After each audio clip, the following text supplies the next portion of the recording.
to. Dinala sa atin ito kahapon ng may-ari. Kapag malamig siya ang andar niya, maayos siya, matino siya ang andar niya. Ngayon is palaisipan din, tinanggal ko yung rocker arm. Wala akong balak i-video to eh. Tinanggal ko yung rocker arm. Sinon up ko muna. Okay na. Okay pag malamig ang makina, pag umaandar malamig. Maganda. Ngayon kung mainit na, ayun na, may naririnig ka ng sounds sa makina, lagatak. Ito. Bali, isi-share ko lang sa inyo kung anong nangyari. Kaya mga idol, binuksan na namin yung makina kasi wala kayong makita sa labas na iingay. Ngayon, yung tatlo, ito walang kalog. Na-overall na rin ito, mga 2 years ago na. Ayan. Ayan. Sige. Yun. Ibalik mo ulit. Malit lang ang tunog niya pero wala nang hatak eh. Ayan.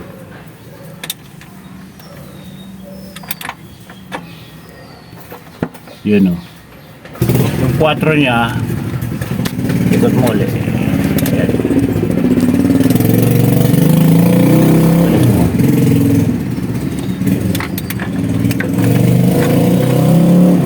Ayan, ayan o. Balik mo ulit. Malit lang ang tunog niya. Kaya pag mainit na, lumalakas siya. Balik mo ulit. Tapos, ayan o. Yan taas. Kung naririnig nyo yung tunog, ayun o. Ito wala eh. Medyo lumulubog yung 4. Kaya tingnan mo, nakalubog siya ng kaunti. Kaysa naman dito.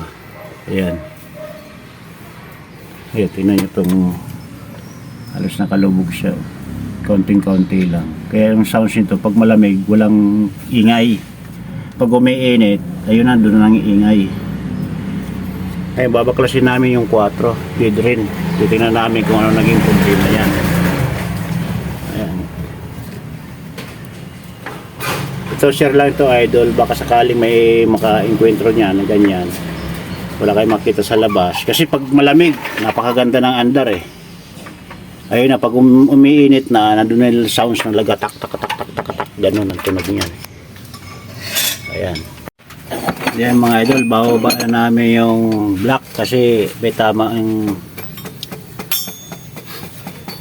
crankshaft pulley, crankshaft sigunyal. Yan, baba namin lahat. Kaya pa machine shop pa namin yan. Ingat lang yan, Risti ah. Ha? Ingat lang yan, baka mabagsakan ka. Ano pa, support pa. Ha? Pero pag support. Baklas niya, pati yung suspension na yan, buo. Tira lang niya black talaga yun.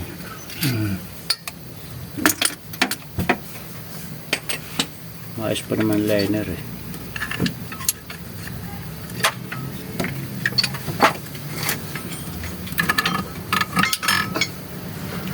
Huwag mo na tanggalin yung ano?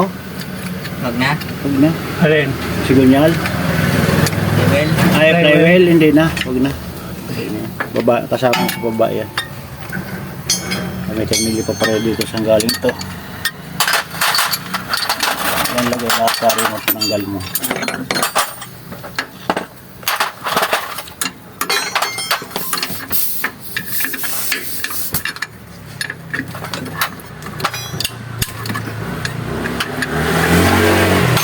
Ayan mga idol, yung sistema nito, pag malamig ang makina, pag in-start mo maayos ang andar, maganda. Pag umiinit na, nandun na yung lagatok. Number 4 ang naging problema niya.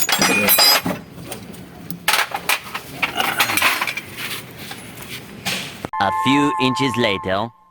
Ito yung piston ron na number 4 mga idol. Ayan.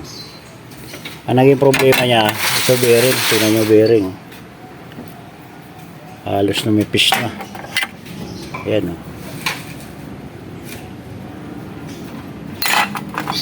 Ayan.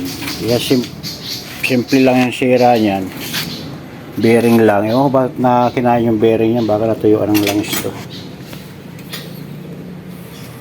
Ayan, natin tayo kay idol pag nababa na yung block.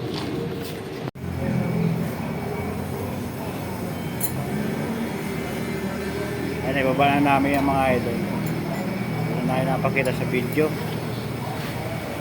Yung piston. Bali bearing lang lahat gagawin dyan, di ba?